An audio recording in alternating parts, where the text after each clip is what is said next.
Yep, that was the tornadoes. Now look, these are hurricanes. The difference between a hurricane and a tornado is the vastity of it. That's number one. Number two, number one is, the humongous size. See the difference? These are photos of hurricanes, not tornadoes. And all you see is the swirling. You don't see that big cone shape. Because these are so massive. They're so massive they have their own weather system.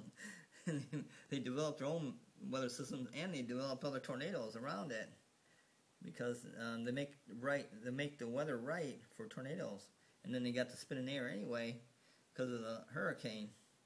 But see, these are hurricanes. That's the difference between, see all that water?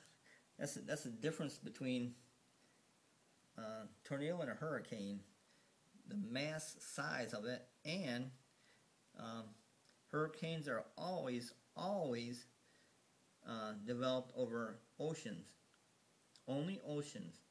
They only develop over ocean and then come to land later, after hours and hours of developing, and then they come to land. But that's the two major differences: the size of it and how it develops.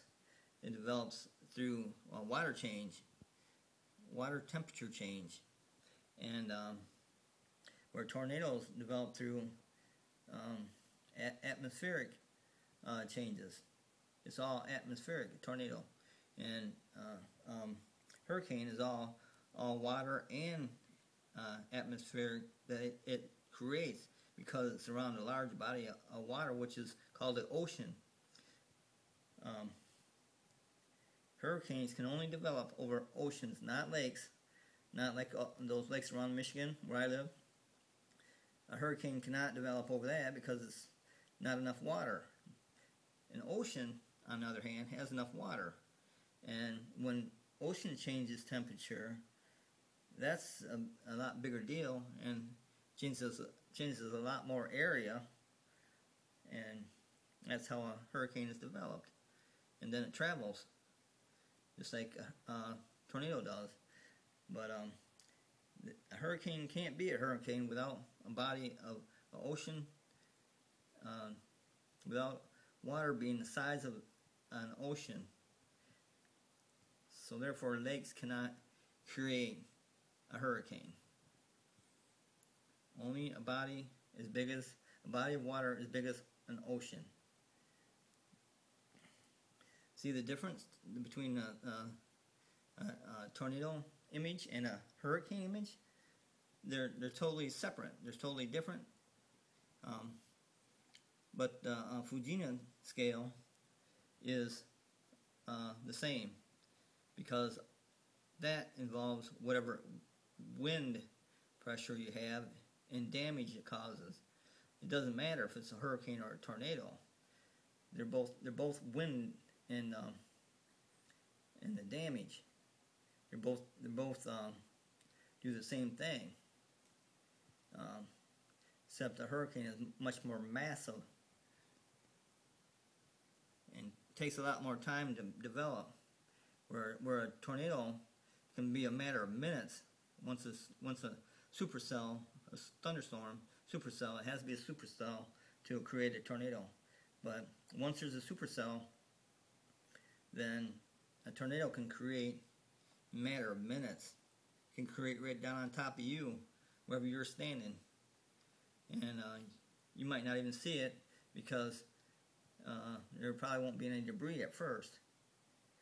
And a hurricane is a tropical storm until it becomes organized. It has to be an organized storm, just like a tornado has to be an organized storm from a supercell thunderstorm.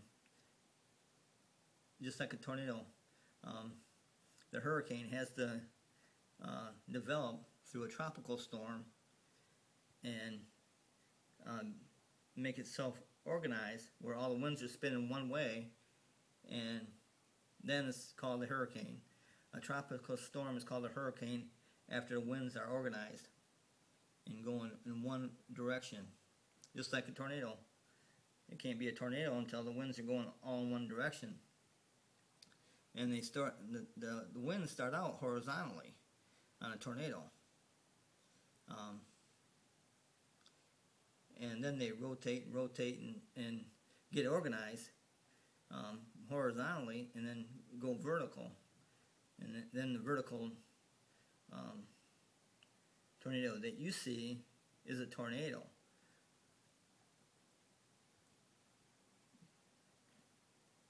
But it has to be organized, and it's not quite organized horizontally. It goes different directions still until it's like a top. Until it's like a top vertically. Then it's organized. Then it's a tornado. And that's what you see fall out of the sky when you see a tornado tail.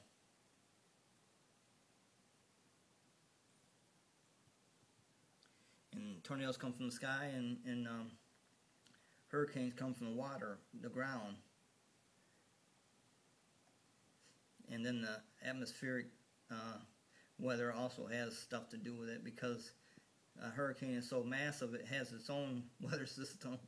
It is. It's so massive. That's why you see these like this, and not like this. See, these are little dinky tails, so you can get it all in one picture. You know, they're just little dinky.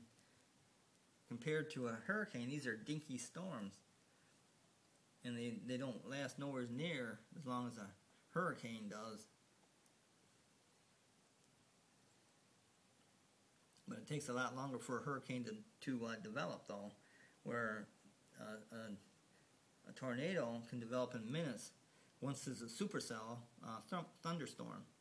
Once there's a supercell thunderstorm, it's just a matter of minutes that a tornado can form. Not always, though. Not always. Depends on up and down drafts. And that's kind of what Dr. Fujita proved on that plane crash. It's proven fact. There's no guesswork about that. The downdraft is what's going to make it a tornado or not. Going to make a supercell thunderstorm a tornado or not. That's called a downdraft.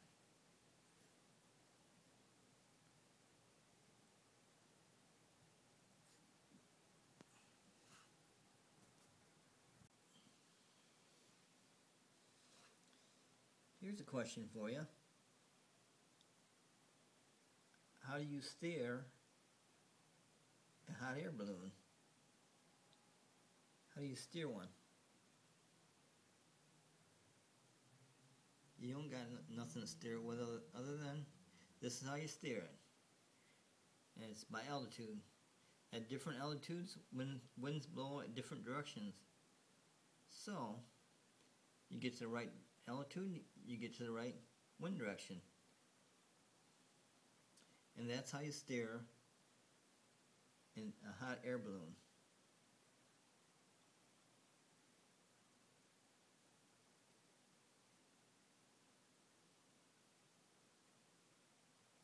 That's how a hot air balloon is steered, by the different directions, by different altitudes, because different altitudes have different wind directions. So you can steer it anywhere. All you need is an altitude wind map and what do you call it? The thing is that you it tells you how high you are. Altimeter. An altimeter. You just go by that, go by your map, and you can steer anywhere with a hot air balloon.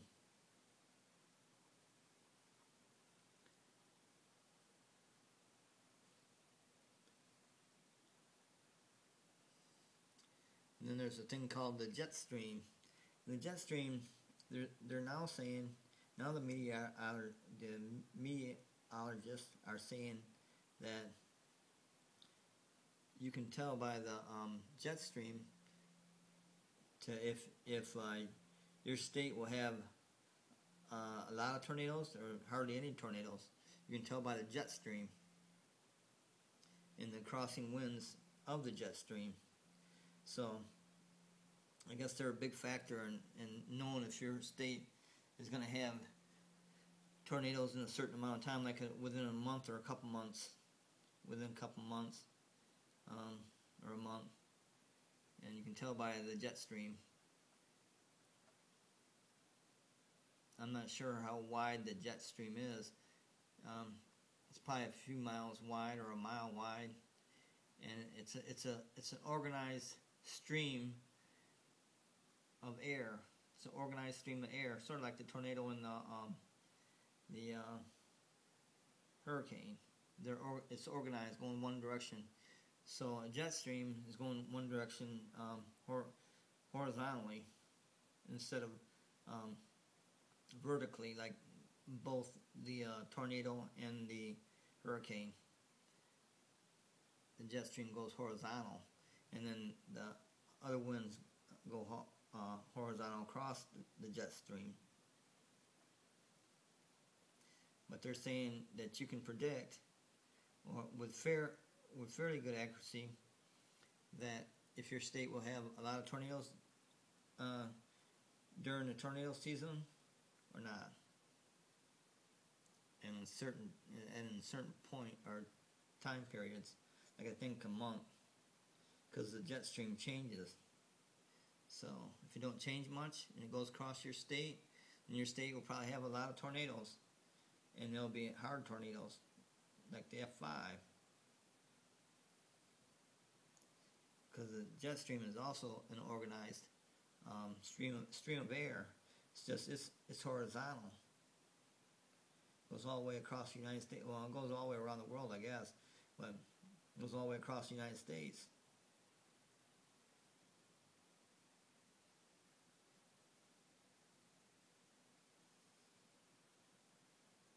But once the storm is organized, that's when it becomes dangerous. The most dangerous. I'm not saying other storms aren't dangerous. They're dangerous also. Other storms are dangerous. But the most dangerous is an organized storm. Sort of like crime, you know. Organized crime is the most hazardous crime. I mean, detrimental. You know, when it's organized crime. So it's like with the air. When the air gets organized, it becomes dangerous.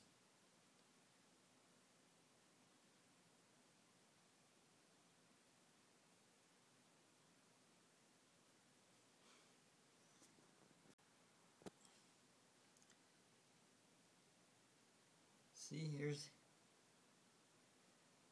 here's tornadoes.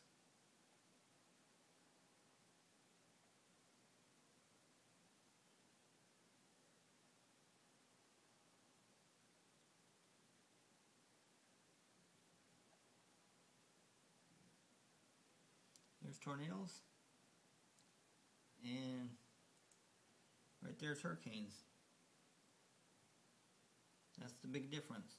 Is the size of it, and how it's formed.